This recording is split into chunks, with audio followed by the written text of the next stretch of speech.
فاعبد الله مخلصا له الدين، ألا لله الدين الخالص.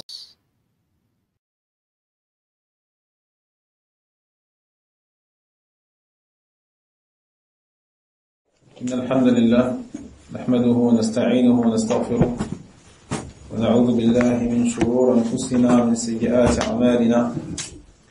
من يهديه الله فلا مضل له ومن يضلل فلا هادي له، وأشهد أن لا إله إلا الله وحده لا شريك له، وأشهد أن محمدا عبده ورسوله صلى الله عليه وعلى آله وصحبه وسلم. يا أيها الذين آمنوا اتقوا الله حق تقاته ولا تموتن إلا وأنتم مسلمون. يا أيها الناس اتقوا ربكم الذي خلقكم من نفس واحدة وخلق منها زوجها وبث منهما رجالا كثيرا ونساء، واتقوا الله الذي تساءلون به والأرحام إن الله كان عليكم رقيبا. يا أيها الذين آمنوا اتقوا الله وقولوا قولا سديدا يصلح لكم أعمالكم ويغفر لكم ذنوبكم، ومن يطع الله ورسوله فقد فاز فوزا عظيما. أما بعد، فإن أصدق الحديث كتاب الله، وخير الهدي هدي محمد بن عبد الله، وشر الأمور محدثاتها، وكل محدثة بدعة، وكل بدعة ضلالة. وعليكم بالجماعة فإن يد الله مع الجماعة، وعليكم بلزوم تقوى الله، فإن بالتقوى رفعتكم وفخاركم في الدنيا والأخرى. فاتقوا الله حق تقاته ولا تموتن إلا وأنتم مسلمون. فما زلنا نقرأ هذا الكتاب المبارك، ألا وهو التمهيد لشرح كتاب التوحيد الذي هو حق الله على العبيد، بشرح معالي الشيخ صالح بن عبد العزيز آل الشيخ حفظه الله تعالى. وما زلنا في المقدمة. نعم، أخنا إبراهيم اقرأ إن شاء الله مقدمة. قال المؤلف رحمه الله: بسم الله الرحمن الرحيم. كتاب التوحيد. وقول الله تعالى: وما خلقت الجن والإنس إلا ليعبدون. وقوله تعالى: ولقد بعثنا في كل أمة رسولا أن اعبدوا الله واجتنبوا الطاغوت. وقوله: وقضى ربك ألا تعبدوا إلا إياه وبالوالدين إحسانا. وقوله: واعبدوا الله ولا تشركوا به شيئا. وقوله: قل تعالوا أتل ما حرم ربكم عليكم ألا تشركوا به شيئا. الآية. حسبك، بارك الله فيك، أحسنت، ما شاء الله. الهادي حفظتها؟ لا. سفيان؟ لا. عبد الكريم حفظتها؟ تفضل. قال المؤلف رحمه الله: بسم الله وقال الله تعالى: وما خلقت الجن والإنس إلا ليعبدون. والإنس إلا ليعبدون. وقوله تعالى: ولقد بعثنا في كل أمة رسولا أن يعبدوا الله واجتنبوا الطاغوت. أن يعبدوا أعيد الآية. ولقد بعثنا في كل أمة رسولا أن يعبدوا الله واجتنبوا الطاغوت. أن يعبدوا الله واجتنبوا الطاغوت. وقوله: وقضى ربك ألا تشركوا ألا تعبدوا إلا إياه وبالوالدين إحسانا.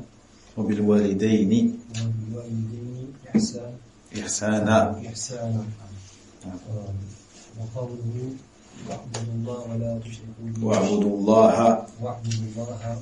ولا تشركوا به شيئا. ولا تشركوا به شيئا. وقوله: قل تعالوا أتل ما حرم ربكم عليكم ألا تشركوا به شيئا. به شيئا. نعم حسبك. طيب وهو d'accord notamment les حركات à la fin de certains mots hein Allah مثلا hein أن يعبدوا الله et aussi les mudud تشركوا طيب وهو ça إن شاء الله تعالى موافق.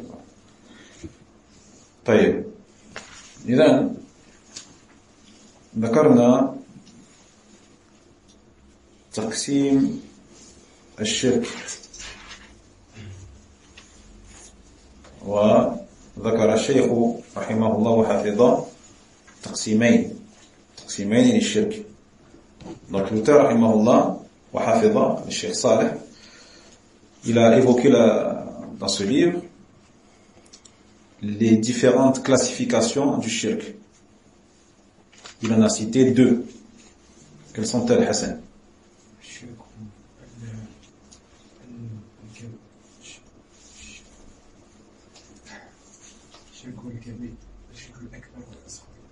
الشرك الأكبر والأصغر. طيب والتقسيم الثاني أخي. La deuxième classification, il a rajouté الشرك الخفي. نعم الشرك الخفي. أحسنت الشرك الخفي. طيب التقسيم الأول هو تقسيم الشرك إلى أكبر وأصغر. طيب والثاني أكبر أصغر وخفي. نعم أحسنتم. طيب يقول هنا الشيخ وبعض أهل العلم يقول بالتقسيم الأول ومنهم من يقول بالثاني وتحقيق أنهما متساويان أحدهما يوافق الآخر تماما الحقيقة وليس بينهما اختلاف. فإذا سمعت من يقول إن الشرك ينقسم إلى أكبر وأصغر فقوله هذا صحيح.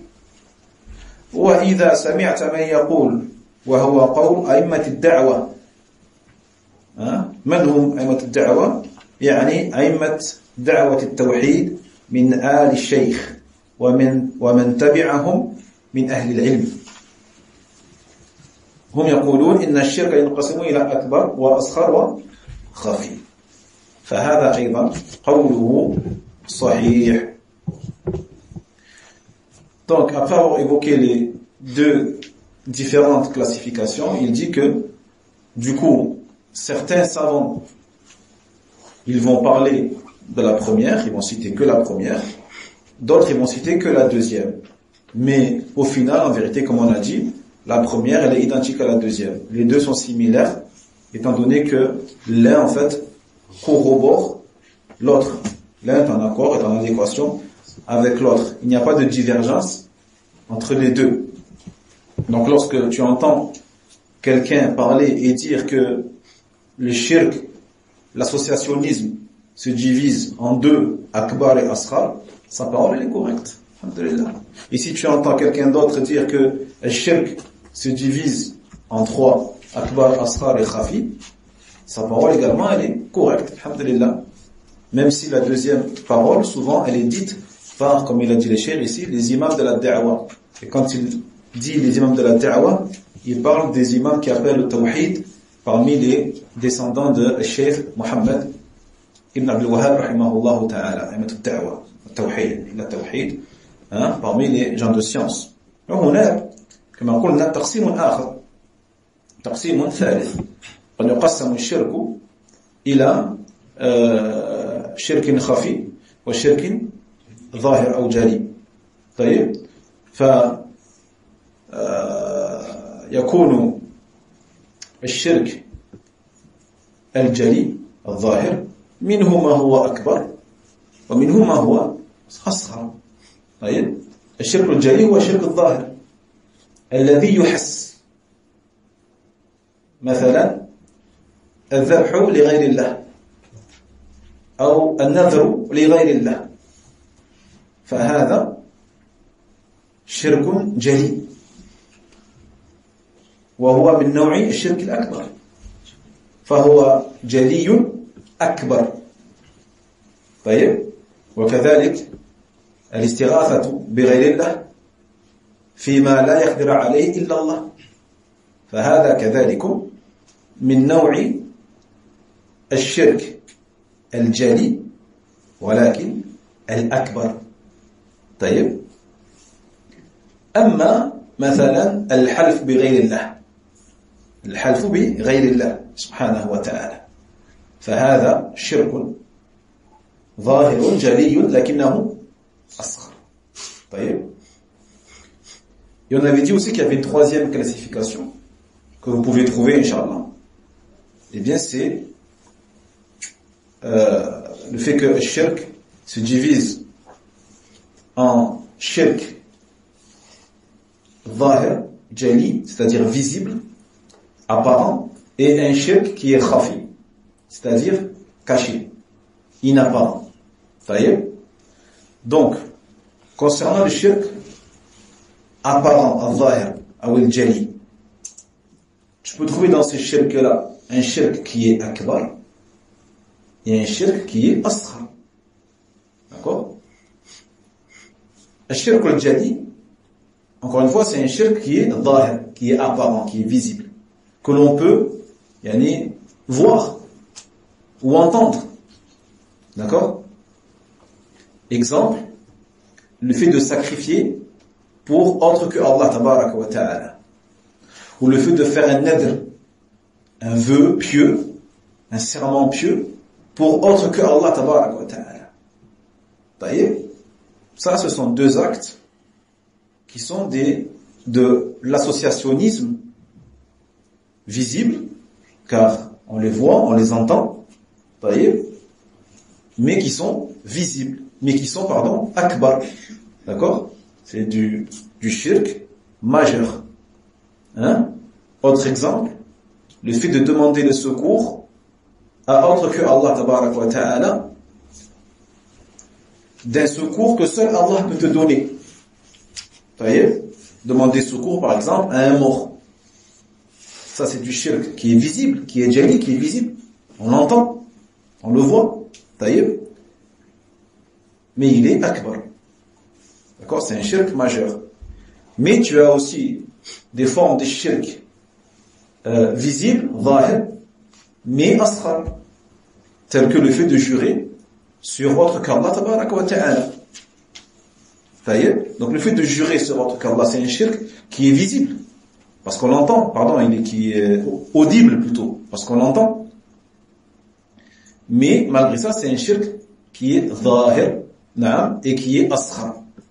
Contrairement au sacrifice pour autre qu'Allah, contrairement à la demande de secours à autre qu'Allah Jalla wa Ala, qui sont visibles aussi, mais akbar, alors que jurer sur autre qu'Allah Tabarak wa Ta'ala, c'est certes zahir, apparent, mais asghar. D'accord? C'est bon les frères? واضح. أما قسيمه الشرك الخفي منه ما هو أكبر كذلك كشرك المنافقين. شرك المنافقين فإن شركهم خفي صح؟ لأنهم لم يظهروا وإنما أظهروا ماذا؟ الإسلام.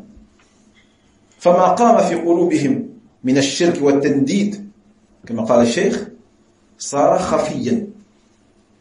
خفيا لأنهم لم يظهروا ولكنه أكبر. شرك خفي أكبر. طيب، وهناك شرك خفي أصغر مثل يسير الرياء، لكن إذا كان الرياء كما قال الشيخ العثيمين رحمه الله تعالى، إذا كان الرياء كاملا كان ذلك شركا أكبر. إذا كان الرياء كاملا كان ذلك شركا أكبر كشرك المنافقين. أما إذا كان يسيرا كتصنع المرء للعبادة في الصلاة مثلا لمخلوق مثله، فهناك كان ذلك الرياء شركا أصغر شركا خفيا أصغر طيب فهذه أو هذا نوع من أنواع التقاسيم وهذه تقسيمات معلومة عند العلماء رحمهم الله وكل تقسيم وكل قسم باعتبار لكن هي تلتقي كلها تلتقي في نتيجة كل قسم وكل تعريف لكنه اختلاف في ماذا؟ اختلاف في التقسيم باعتبارات مختلفة فقط. Et la deuxième catégorie de shirk qu'ils ont évoqué, c'est le shirk khafi. D'accord? Donc le premier, zahir, et le deuxième, khafi, caché, inapparent. Et ce shirk-là, caché, inapparent, il est aussi divisé en deux.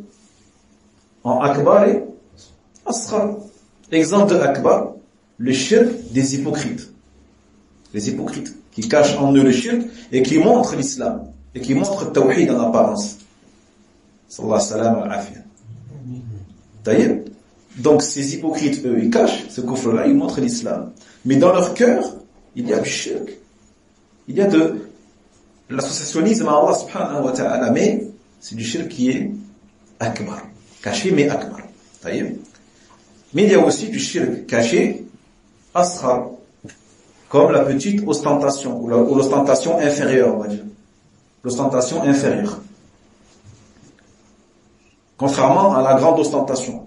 Si la personne fait preuve d'ostentation absolue, ou d'ostentation totale, du début de son adoration jusqu'à la fin de l'adoration, et que son adoration elle est basée que sur l'ostentation, ala shirk akbar.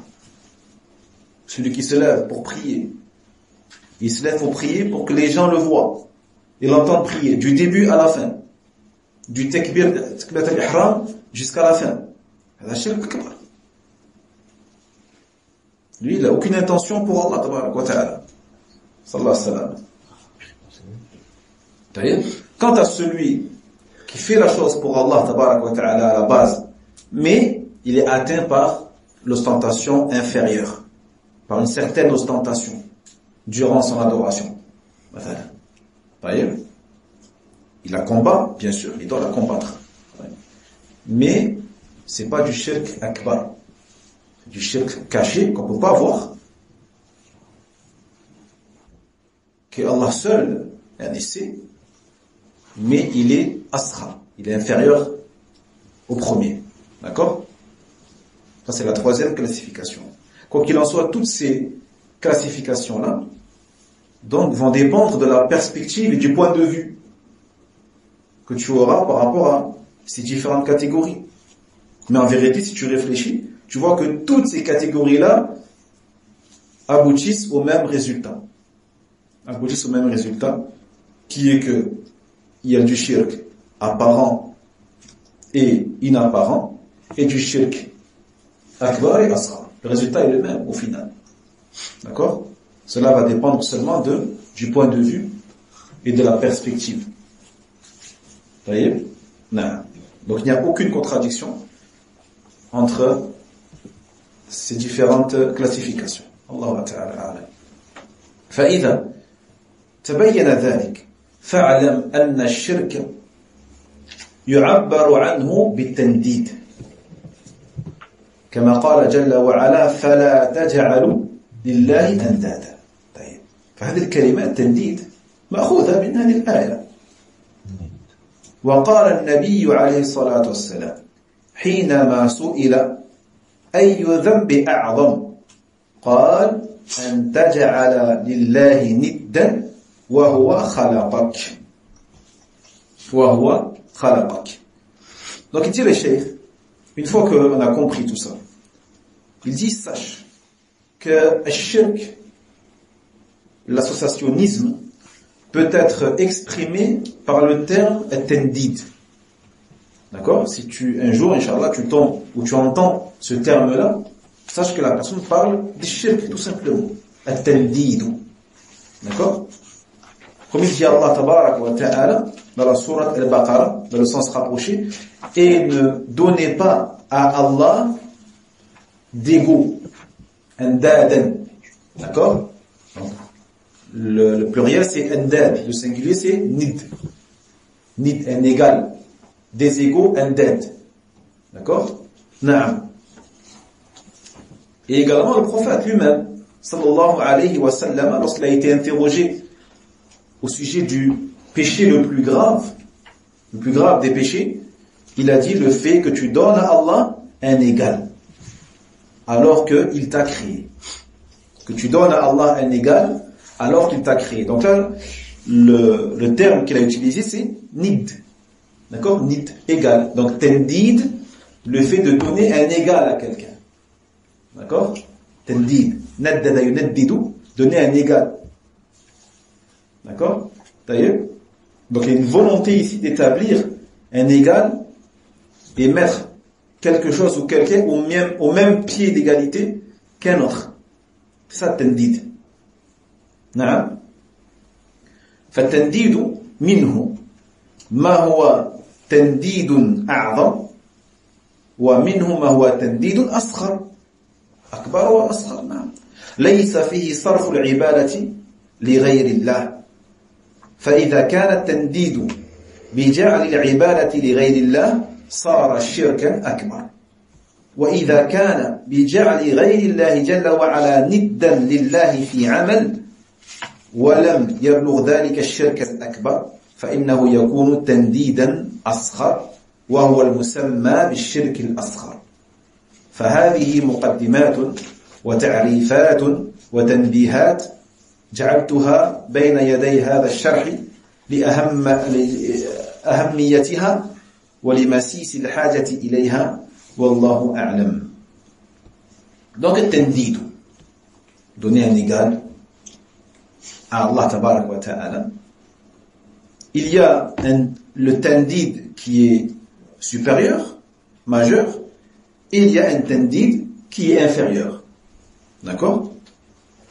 Un tendid inférieur, c'est-à-dire dans lequel on ne va pas vouer une adoration pour autre qu'Allah tabarak wa ta'ala. Parce que si la personne voue une adoration pour autre que Allah tabarak wa ta'ala, ça deviendra du shirk akbar, majeur. Hein? Quant au fait de mettre une créature égale à Allah tabarak wa ta'ala dans un acte, mais que cela n'atteint pas le degré de shirk akbar, mais il y a quand même un acte qui fait qu'il met à côté d'Allah un égal, avec Allah tabarak wa ta'ala un égal dans son acte, le fait de jurer sur autre qu'Allah tabarak wa ta'ala, maintenant, alors que Allah jalla wa ala nous a interdit de jurer sur autre que lui. Donc le fait de jurer sur autre qu'Allah, tu mets un égal avec Allah subhanahu wa ta'ala dans cet acte-là, qui est le fait de jurer. Mais est-ce que cela atteint le degré de shirk akbar? Là. D'accord? Donc malgré ça, c'est un tendid qui est inférieur, qui est asghar. On peut l'appeler aussi al-shirku al-asghar, c'est pareil. Donc tout ce qu'on vient de dire là, les classifications du tawhid, celles du shirk, et là par rapport au tendid, etc., c'était juste l'introduction, les frères. Juste l'introduction, les définitions qu'on a vues, c'est juste pour vous sensibiliser sur tous ces termes-là qu'on va répéter de très nombreuses fois pendant le sharh, Inch'Allah. Et aussi par rapport à leur importance énorme et aux besoins du musulman, du monothéiste, de connaître ces différentes définitions-là. Je ne peux pas ne pas connaître ces définitions-là. Qu'est-ce que tawhid? Qu'est-ce que shirk? Qu'est-ce que tendid? C'est quoi un nid? C'est quoi en combien se divise le tawhid? En combien se divise le shirk? Tu es obligé de le connaître. C'est pas une option. C'est pas une option. D'accord? Non. ثم يقول قال إمام هذه الدعوة رحمه الله كتاب التوحيد وقول الله. وكلمة قول كما في صحيح البخاري إما أن تنطقها على العطف فنقول كتاب التوحيد وقول الله وقول الله، يعني كتاب قول الله، يعني كتاب التوحيد وكتاب قول الله تعالى وما خلقت الجن والإنس إلا ليعبدون. أو تنطقها على الاستئناف فتقول وقول الله، الجملة مستأنفة. نعم. Donc il dit l'imam, l'auteur rahimahullah ta'ala, le livre du tawhid. Comment traduit tawhid, Sofiane? C'est unifier Allah. Non, c'est l'unicisation. Voilà, t'as retenu, c'est bien. L'unicisation. Hein? On avait dit que l'unicité, c'est le wahdaniya. Tawhid, c'est l'unicisation. Rendre unique quelque chose. C'est pas pareil. Donc il a dit l'auteur, le livre du tawhid et la parole d'Allah. Donc ici, grammaticalement, il y a deux possibilités.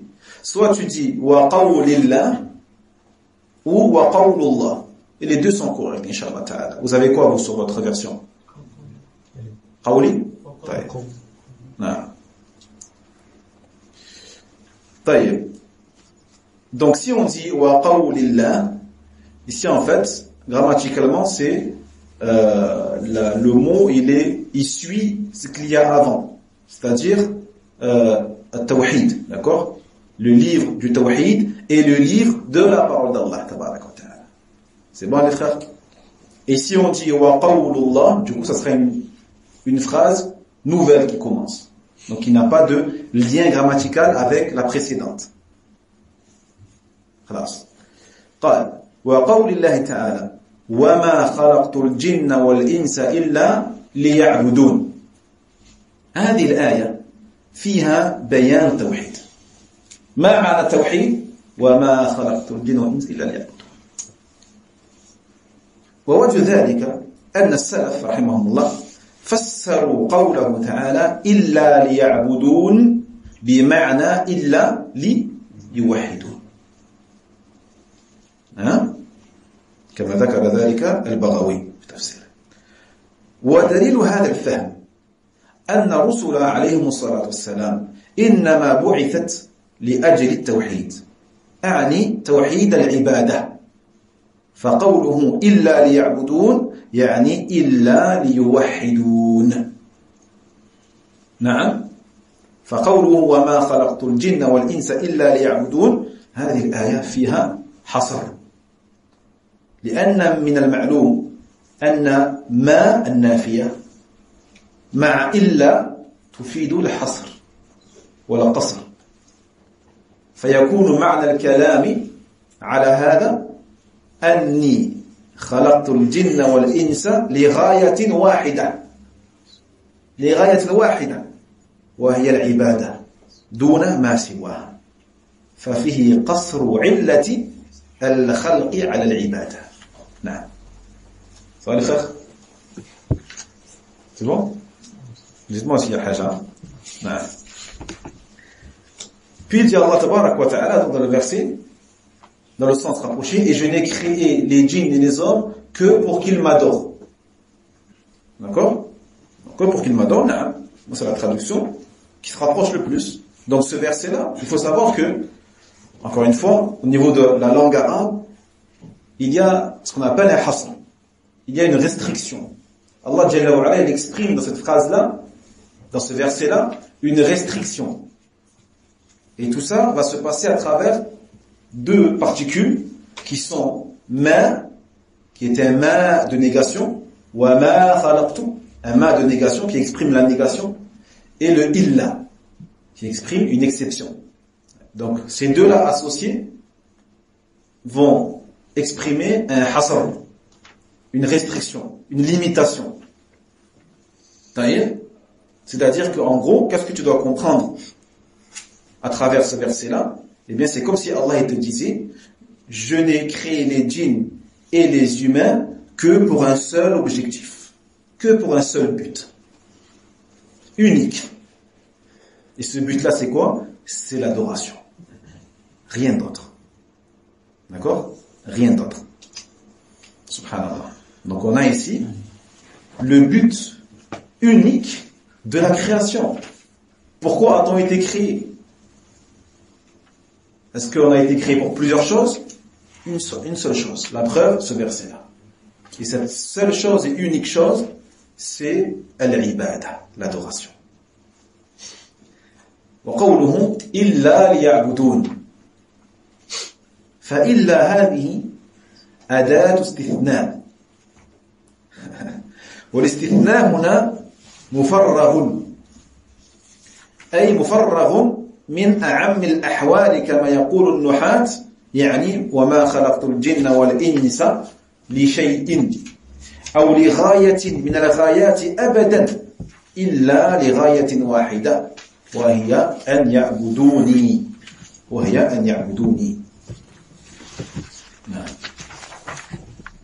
Là, il continue un peu dans la grammaire. Il dit que le terme illa, c'est un date, c'est un outil qui va exprimer l'exception, une exception. D'accord? Donc, en gros, l'exception ici fait que le seul but, encore une fois, le seul but, le seul objectif de la création des djinns et des hommes n'est que l'adoration et rien d'autre. Le illa ici, il va éloigner et nier tous les objectifs, quels qu'ils soient, et il va garder à la fin que l'adoration, c'est tout. D'accord? Donc on a une exception et on en revient toujours à la restriction et à la limitation. D'accord? Que pour un seul et unique objectif. Comme قال جل وعلا لا يأكله إلا الخاطئون لا يأكله إلا الخاطئون. D'accord? Donc ne va le manger ou ne vont le manger que les pécheurs, les khati'un. Là, pareil, on a une restriction qui va nier le fait que aucune créature ne va manger de cette chose-là, sauf al-khati'un, les désobéissants. Et personne d'autre.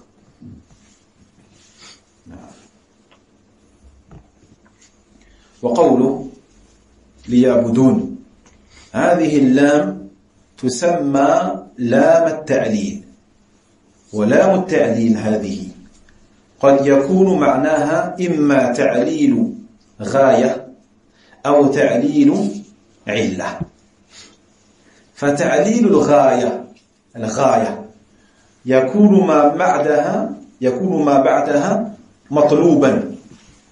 مطلوبا لكن قد يكون وقد لا يكون قد يكون وقد لا يكون يعني قد يوجد في عالم الواقع وقد لا يوجد يعني هذه هي الغاية ويسميها بعض العلماء لام الحكمة وفرق بين العلة والحكمة يوضحه إذا قيل ما الحكمة من خلق الجن والإنس فالجواب أن يعبدوا الله وحده دون ما سواه فهذا التعليل لقوله إلا ليعبدون هو تعليل غاية ليس بالتعليل ماذا؟ علة ولو سألت شخصا مثلا لما أحضرت الكتاب؟ لماذا أحضر الكتاب؟ قال لك أحضرته لأقرأه كانت علة الإحضار أو الحكمة من الإحضار القراءة وقد يقرأ وقد لا يقرأ بخلاف اللام التي يكون معناها العلة وهي التي يترتب عليها معلولها والتي يقول العلماء في نحوها الحكم دائر مع علته وجودا وعدما. فتلك هي علة القياس التي لا يتخلف فيها المعلول عن العلة. طيب Hassan, je vous explique Inch'Allah ce qu'il a dit le cheikh. Donc il dit Allah tabarak wa ta'ala liya'budoun, pour qu'il m'adore. Donc ce lemme là, le lemme qu'on a juste avant, le verbe ya'budoun, li, d'accord, c'est un lemme. C'est un lemme que l'on appelle dans la nahwiyyin lemme ta'lil, lemme de causalité, un lemme de ta'lil, d'explication. C'est un lemme d'explication. Il sert à expliquer quelque chose. D'accord? Donc le lemme d'explication ici, il peut avoir aussi deux sens. Une explication au niveau de l'objectif, du but recherché. Pourquoi je fais ça? Pour tel ou tel but. Et une explication au niveau de al-illa, la cause. Explication objective, explication cause. C'est bon? L'explication de l'objectif. Ce lemme-là, qui va exprimer l'explication d'un objectif. Ce qui va venir après, c'est une chose qui est souhaitée. C'est une chose que tu souhaites. Comme ici dans le verset, c'est une chose qu'Allah, il veut, il souhaite. Je n'ai créé les djinns et les hommes que pour qu'ils m'adorent. D'accord? Non.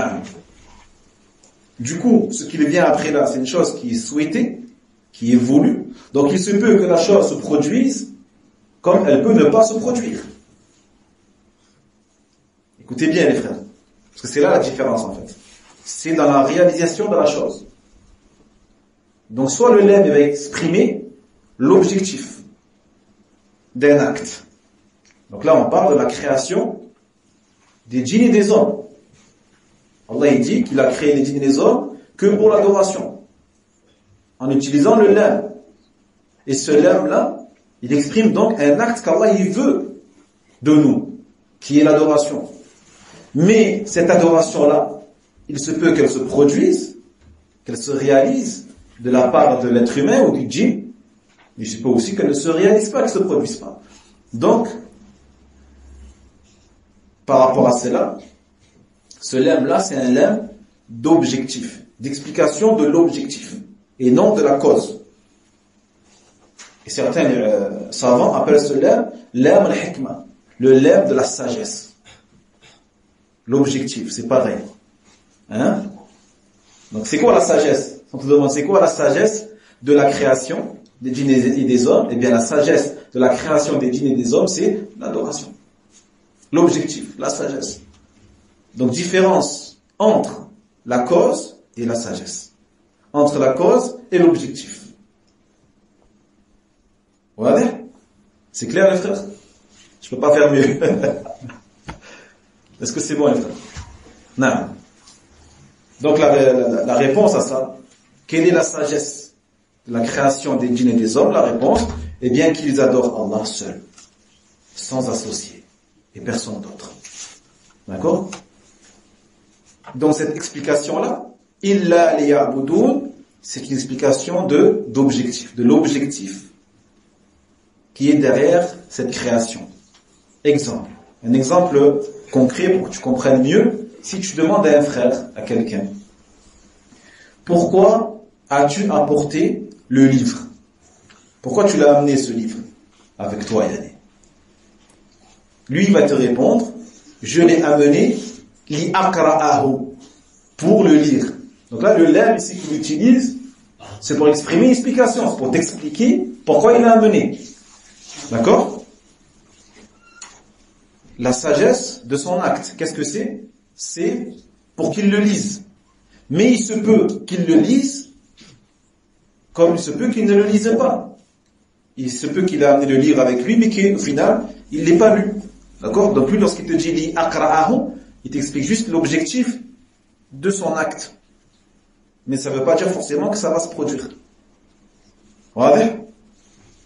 Contrairement à l'autre lemme, qui est un lemme de cause, d'explication de la cause, al-illa. Et ce lemme-là, il est dépendant de al-ma'loul. Al-ma'loul, c'est le résultat, al-natija. On a l'illa, qui est la cause, et on a al-ma'loul, qui est le résultat. Ce lemme-là, la cause et les résultats sont toujours ensemble, associés. Il n'y aura jamais de contradiction entre les deux, entre la cause et le résultat. Vous allez comprendre, Inch'Allah. Et c'est celui dont les ulama y parlent quand ils disent que le jugement tourne autour de sa cause, ou le jugement tourne autour de la présence ou l'absence de sa cause. يعني أنه يثبت الحكم إذا وجدت علته وينتفي الحكم إذا انتفت علته. D'accord? Donc ça c'est une règle chez les usuliyin, les gens des usul, des fondements. Ils disent que lorsque la cause d'une chose est présente, le jugement, il est présent. Lorsque la cause d'une chose, elle est absente, le jugement sera absent. Par exemple, al-fisqu. Là, al-fisq, c'est l'état de quelqu'un qui est fasiq. Al-fisqu, c'est l'état de quelqu'un qui est fasiq, qui fait des grands péchés, des péchés majeurs. Non. Les pervers, en français, pervers, c'est trop particulier, c'est trop précis. Alors que al-fasiq, c'est plus large que pervers, c'est quelqu'un qui commet des péchés majeurs. D'ailleurs, هذا فاسق في l'islam. Cet état-là de fisq, de perversité, si vous voulez, fait que on ne peut pas accepter de lui al-shahada, l'attestation, le témoignage, parce qu'il est fasiq. On ne prend pas de le témoignage. D'accord? Si par exemple, parmi les rapporteurs des hadiths, tu trouves une chaîne de transmission dans laquelle il y a un rapporteur, mais qui est connu pour avoir été fasiq, pervers. Le hadith devient daif. Il est daif parce qu'on ne peut pas prendre un hadith de quelqu'un comme ça. La chaîne, elle est faible. Donc ici, pour vous dire que la cause, c'est la perversité de la personne, le fisq. Quand ce fisq, cet état-là, il est présent, le jugement sera présent, c'est-à-dire le jugement de la non-acceptation de son témoignage. Ce jugement-là, il sera présent. Mais si le fisq, il est absent, le jugement de la non-acceptation du témoignage sera lui aussi absent. Donc le jugement, lui, va tourner autour de la cause. Quand il est présent, l'autre est présent. Les deux sont indissociables. Les deux sont indissociables. C'est comme l'obligation de la prière maintenant. Un enfant qui n'est pas encore pubère. Donc la puberté, c'est la cause pour que la prière lui devienne obligatoire, lui soit obligatoire. D'accord? Donc si la puberté n'est pas là, il n'y a pas d'obligation. Et si elle est là, il y aura l'obligation. Les deux sont indissociables. La cause et le résultat. La cause qui est la puberté et le résultat qui est l'obligation de la prière. C'est bon les frères? Non. فَتِلْكَ هِيَ عِلَّةُ الْقِيَاسِ.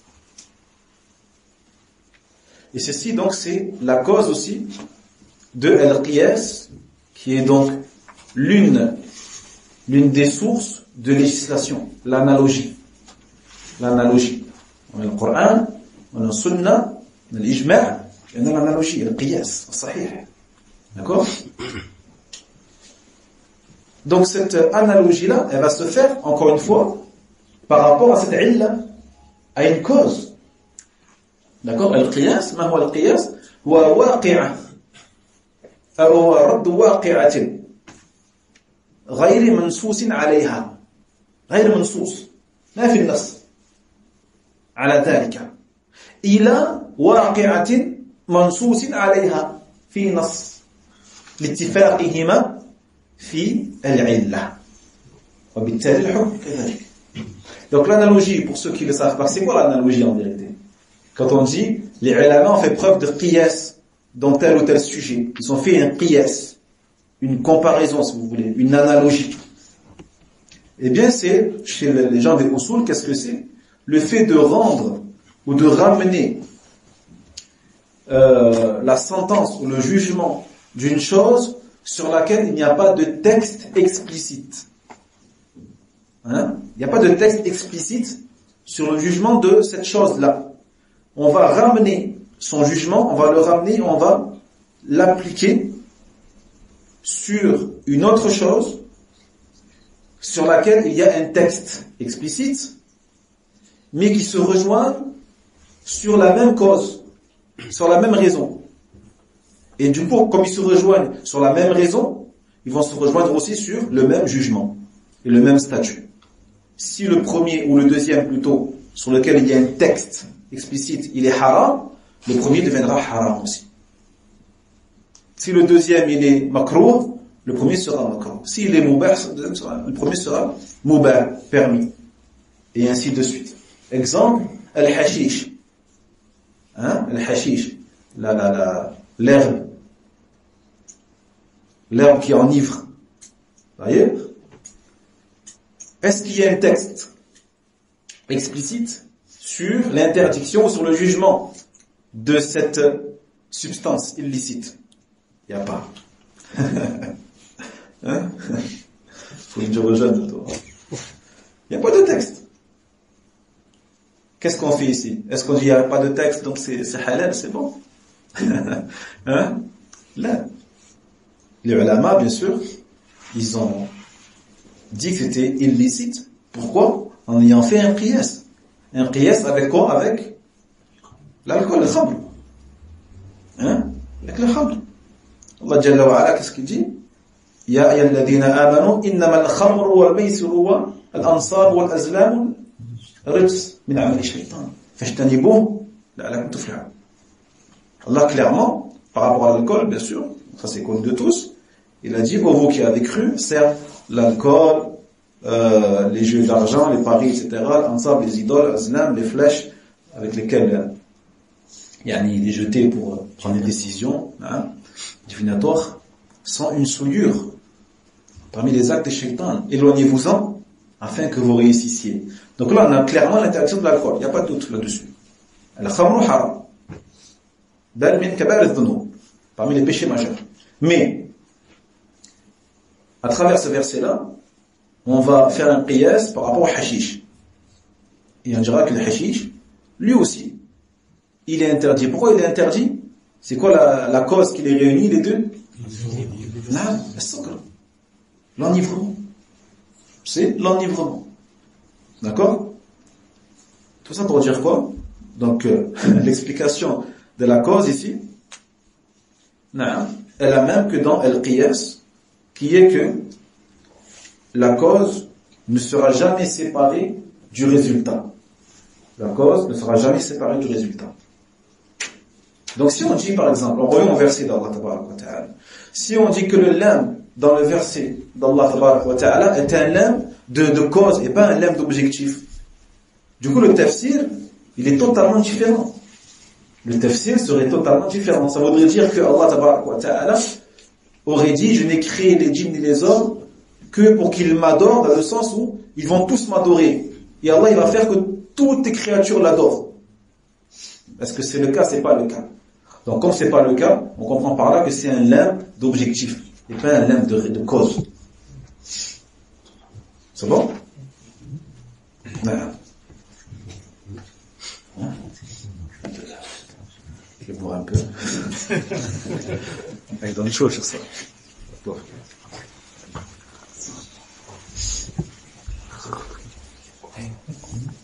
Tu penses même que dans il Non, dans li. Illa li. Illa li ya'budun. Ah, ok. Tu vois? Non. فتكون اللام هنا علة الغاية لأن من الخلق من أوجد وخلقه الله جل وعلا لكن ماذا؟ لم يعبده بل عبد غيره سبحانه وتعالى. Donc, dans ce lemme, encore une fois, c'est un lemme d'objectif. Parce que parmi les créatures d'Allah qu'Allah Jalla wa Ala a fait exister, certaines adorent Allah et certaines n'adorent pas Allah subhanahu wa ta'ala. D'accord? فيقصد الشيخ حفظه الله تعالى هنا التفريق بين الإرادة الشرعية والإرادة الكونية. فالإرادة الكونية هي ما أراد الله تعالى وقوعه في الكون، وهذه الإرادة نافذة ولا معقب لحكم الله فيها، مثل جميع أفعال الله تعالى في الكون من خلقه للخلق ونزول المطر وموت فلان وشفاء فلان وغير ذلك من أفعال الله تعالى التي لا يستطيع أحد أن يردها أو يوقف تنفيذها. ويدخل في ذلك أيضا إيمان المؤمن وكفر الكافر وطاعة المطيع ومعصية العاصي، فكل ذلك أراده الله كونا، وإن لم يكن بعضها محبوبا لله تبارك وتعالى. أما إرادة الله الشرعية أو قضاؤه شرعي فهو الذي يأمر الله به ويحبه ويرضاه، مثل أمره بالإيمان وأمره لعباده أن يكونوا صادقين مثلا. طيب، أو كما في هذه الآية يعبدون، هذه إرادة شرعية. فبعض العباد يكون مؤمنا ويكون صادقا امتثالا لأمر الله، وبعض العباد لا ينفذ ذلك فيختار الكفر ويكون كذابا. والمراد من الاستدلال بقوله تعالى وما خلقت الجن والإنس إلا ليعبدون هي الإرادة الشرعية وليست الإرادة الكونية، بدليل أن بعض العباد آمن بالله وحده وعبده، وبعضهم لم يؤمن بل كفر وعصى ولم يعبد الله تعالى. ولو كان المراد من الإرادة هنا هي الإرادة الكونية لكان الناس كلهم والجن منهم ومعهم مؤمنين عابدين لله تبارك وتعالى كما قلنا، بل ولا يستطيعون أن يفعلوا إلا ذلك. وبهذا يتبين لك الفرق بين الإرادة الكونية والإرادة الشرعية وقضاء الله الكوني وقضاء الله الشرعي. نعم. Puis il dit ici dans la marge, en bas de la page, il dit que le cheikh, Fidahullah Ta'ala, ici, en vérité, il parle de quoi? Il parle de la volonté d'Allah. C'est une chose que chacun doit connaître aussi, doit savoir, justement pour enlever toute forme d'ambiguïté, toute forme de shubuhat. Hein? La volonté d'Allah.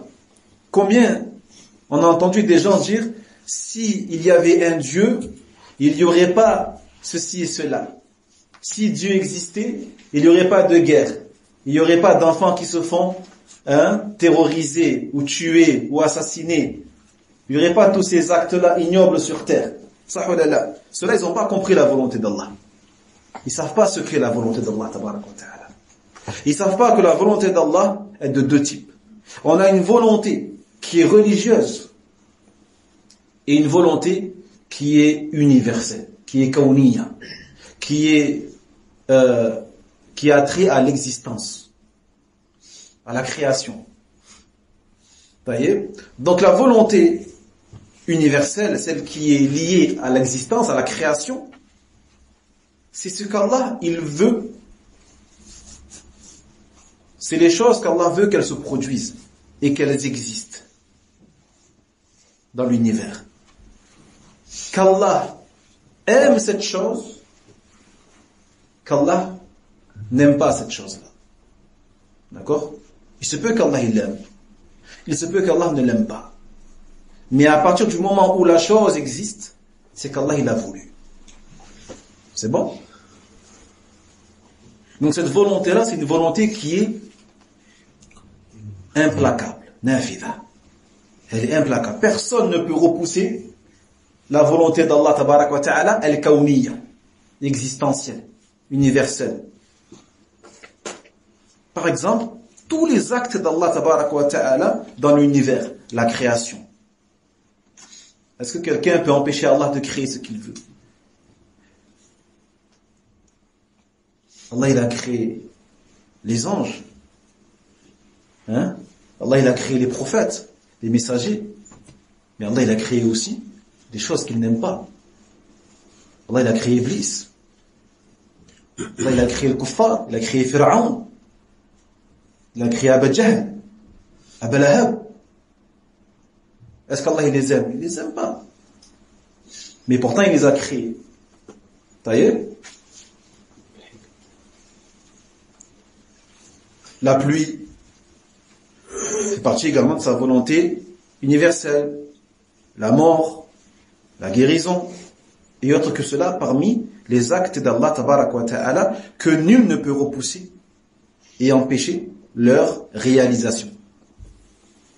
Rentre dedans également les bonnes choses, bien sûr, comme la foi du croyant.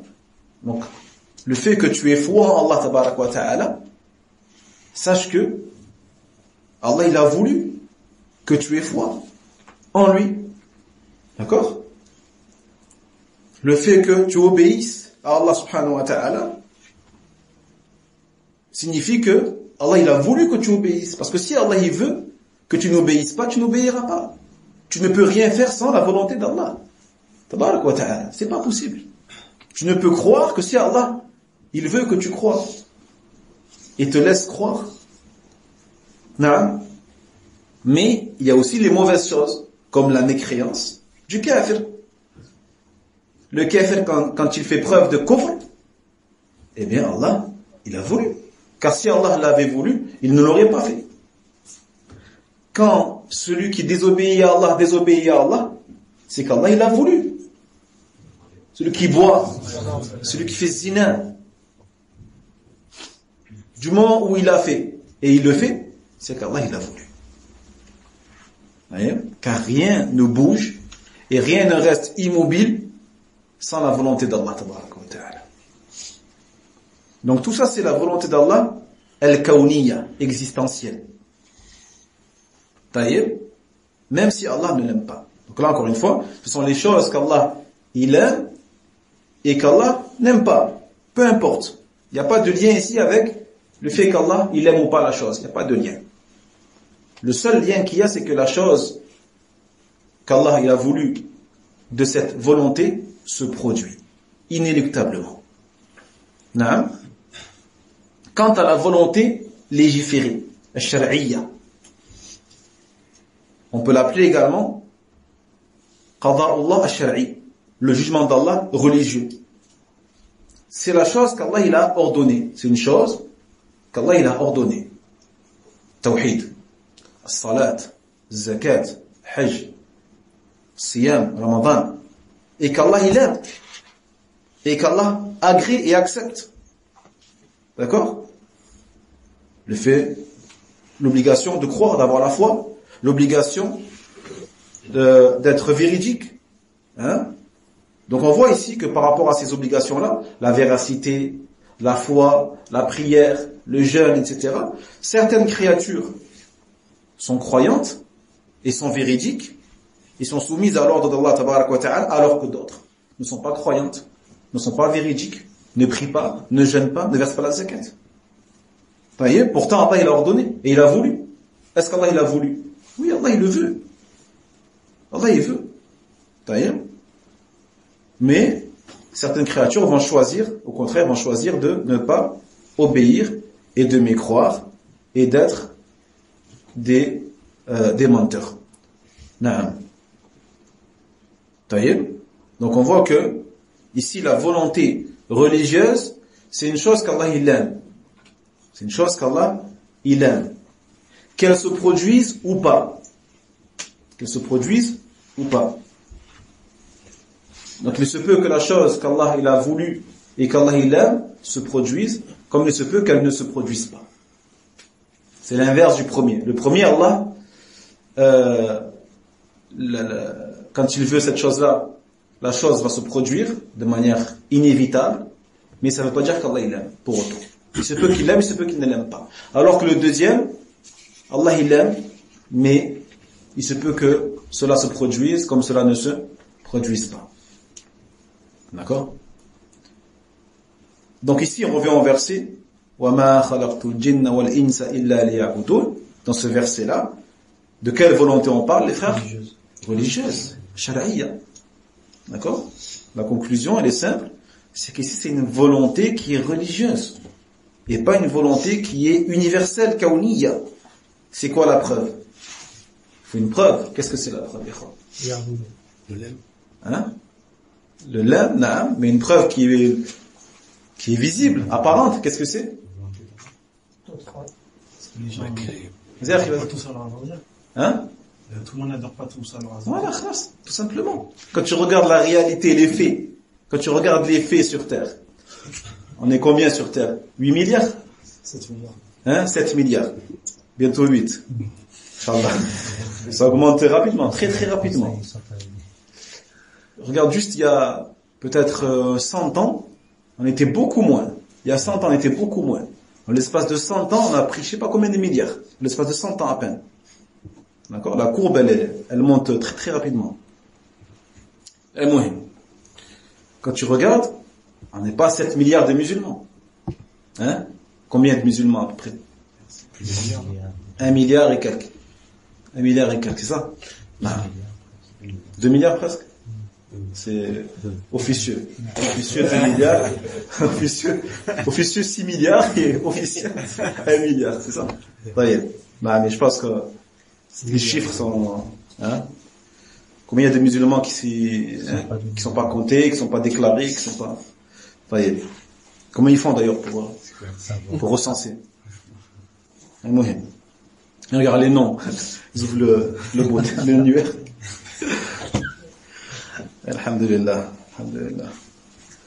Donc, la preuve, c'est que certaines créatures croient en Allah tabaraka wa ta'ala et d'autres n'ont pas cru en Allah subhanahu wa ta'ala. Au contraire, elles ont mécru, elles ont désobéi et n'ont pas adoré Allah jalla wa ala. Hein? Donc ici, si on dit que la volonté d'Allah dans ce verset-là, c'est la volonté kawniyya, la volonté universelle, eh bien ça nous amènerait à dire que tous les êtres humains et tous les djinns sont des croyants et adorent Allah tabaraka wa ta'ala et que aucune créature pourrait sortir de cet état-là d'adoration. Hein? Allah, s'il veut, il le fait. Ça c'est facile pour Allah subhanahu wa ta'ala. S'il veut, il fait que toutes les créatures l'adorent et soient toutes des croyantes, etc., etc. D'accord? Mais ce n'est pas le cas. D'accord? Allah nous a donné ce libre arbitre-là, ce choix-là, qu'on peut faire, qu'on peut croire ou ne pas croire, et Allah il va nous rétribuer selon le choix qu'on a fait. Taïb, alhamdulillah rabbil alamin. Donc, de par cet exposé, Inch'Allah, on voit ici la différence entre l'irada al-kawniyya ou l'irada al-shar'iyya, ou le jugement d'Allah al-kawni et le jugement d'Allah al-shar'i. Alhamdulillah. C'est bon, les frères?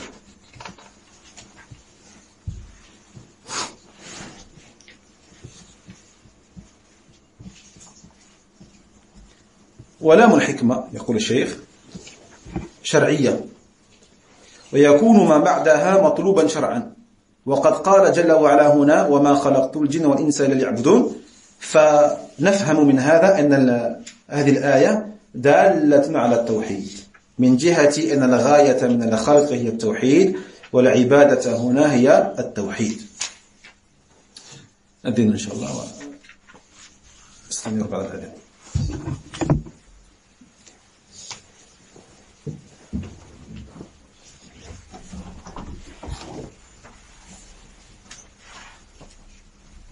الله أكبر الله أكبر الله أكبر الله أكبر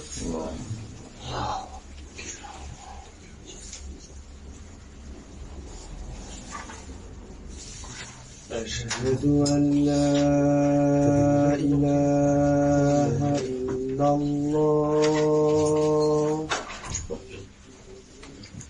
أشهد أن لا إله إلا الله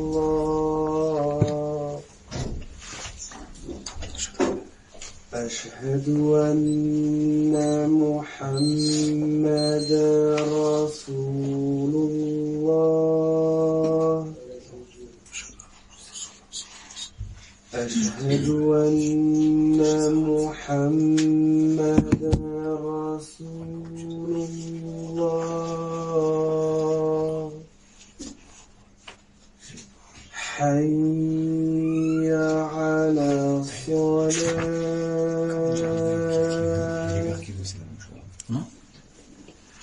حي على الصلاة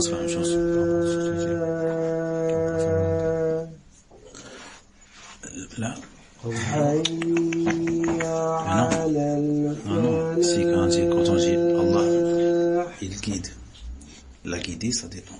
حي على Le fait qu'Allah, il t'ait envoyé des messagers, c'est qu'il veut te guider. Il y a une volonté religieuse, parce qu'il t'a envoyé les messagers, etc. Donc, comme toi tu as cru et tu t'es guidé, une fois que ça s'est produit, que tu as accepté d'être guidé, là ça devient kawniyya, là ça devient kawniyya. En fait, est-ce que la chose existe ou pas? Est-ce que la personne, elle a été guidée concrètement? Est-ce que ça s'est produit? Si ça s'est produit, c'est que c'est une volonté universelle. D'accord? Pareil pour les garnements. Pareil pour les garnements. Pareil. Ah, c'est ça, c'est pareil. Mais ça va dépendre de la situation. Est-ce que la chose, elle s'est produite ou pas? Tu vois?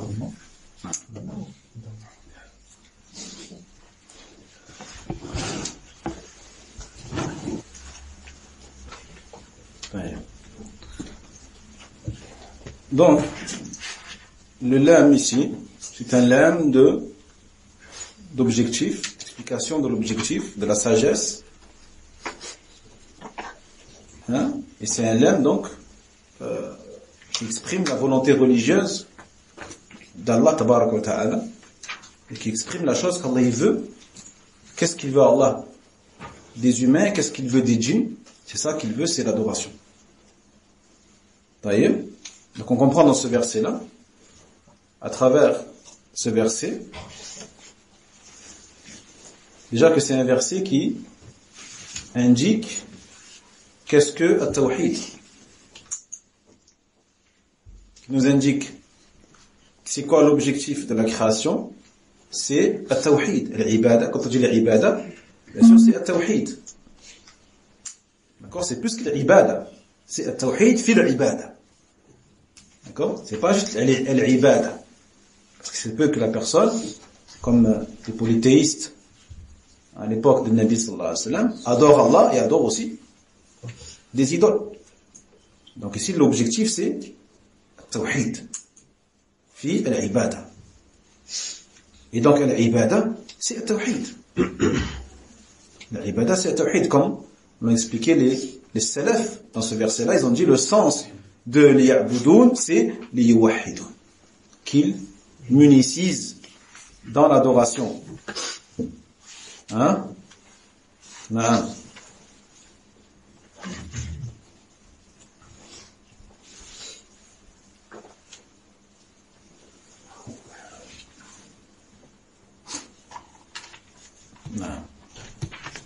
Donc tous les messagers, parce que tout à l'heure je crois que j'avais oublié de traduire ce passage, il dit donc tous les messagers ont été envoyés pour appeler au tawhid. C'est pour cela que le sens ici du verset pour qu'ils m'adorent, c'est-à-dire pour qu'ils m'unicisent dans l'adoration. Dans l'adoration. D'accord?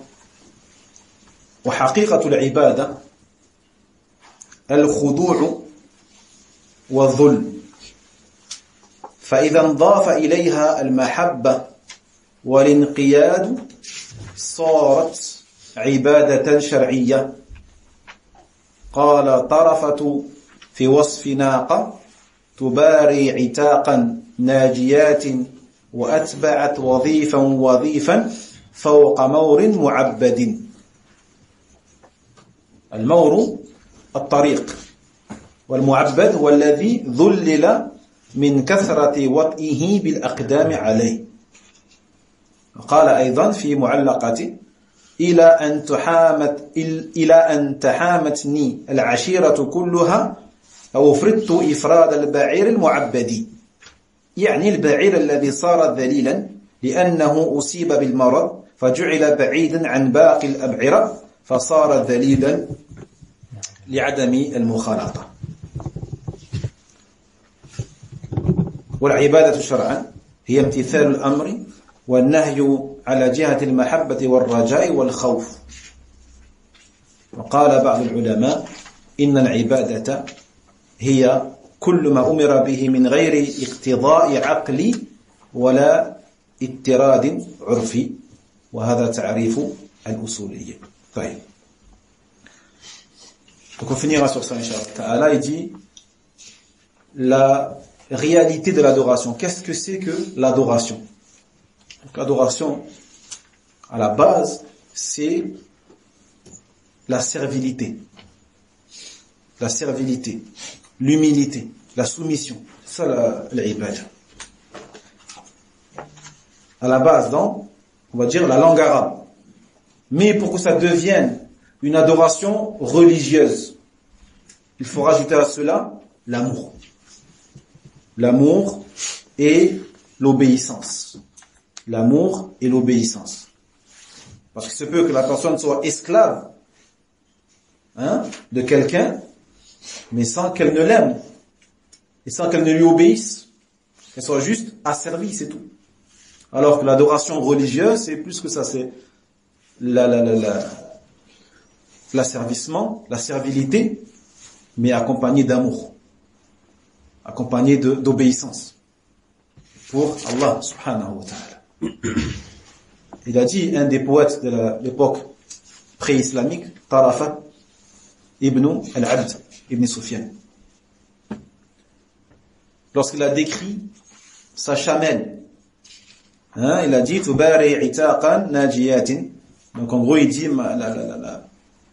sa chamelle, elle imite les nobles chameaux, les autres chameaux, et elle les suit pas à pas, elle les suit fawqa mawrin mu'abbadin, sur un chemin qui est mu'abbad. Donc mu'abbad, ça vient de ta'bid, d'accord, et c'est la même racine que l'ibada. Une route qui est mu'abbad, c'est une route qui a été piétinée jusqu'à ce qu'elle soit plate et prête à être empruntée. Comme aujourd'hui on goudronne les routes par exemple. Le fait de goudronner la route pour qu'elle soit plate, lisse, pour que les voitures puissent rouler dessus, on dit que la route elle est mu'abbad. Elle a été faite en sorte que les gens puissent marcher ou que les voitures puissent rouler dessus. D'accord? En gros, on a asservi ce chemin-là. On l'a mis au service des gens. D'accord? C'est la base. Ce mot, l'ibada, ça vient de là. Ça vient de l'asservissement et la servilité. La soumission. Taïeb? Non. Il a dit également, bon, pareil, en parlant d'un chameau qui est mu'abbad, un chameau qui est asservi au service de quelqu'un. Non. Là, parce que ici, le chameau, il dit, était atteint d'une maladie, et les chameaux, à l'époque, quand ils étaient atteints d'une maladie, on mettait un produit sur eux, du produit sur eux pour que les autres créatures ne l'approchent pas. Pour pas qu'elles attrapent la même maladie que cette bête, que la bête qui est malade. Donc, elle l'éloignait des autres chameaux, et du coup, elle était humiliée, elle était dans un état d'humiliation, puisque personne ne l'approchait. D'accord? Donc, on l'appelait, ce chameau-là, on l'appelait al-ba'ir al-mu'abbad. Donc là, on voit encore la notion de humiliation d'accord, et de rabaissement, yani. وهكذا. نعم. طيب نكتفي بهذا إن شاء الله تعالى. On verra mardi prochain les définitions de l'adoration religieuse ainsi que chez les gens des usul, ainsi que celle qu'a cité Cheikh l'Islam rahimahullah ta'ala. Wallahu ta'ala. C'est bon les frères? Alhamdulillah. Masha'Allah, masha'Allah. Pas lâcher les frères. Hein? Pas lâcher, Inch'Allah ta'ala. Je sais que ça, c'est un peu technique et tout. Alhamdulillah. Hein, mais là, il y a un très grand bienfait. Énormément de bienfaits pour celui qui va rester jusqu'à la fin du livre, Inch'Allah ta'ala. Wallahi. Et comme on a dit, ce livre-là, c'est l'étendard des monothéistes. Vous voyez? Donc celui qui veut faire partie des vrais monothéistes, il se doit d'étudier ces livres-là, même si des fois le niveau est un peu peut-être élevé des fois.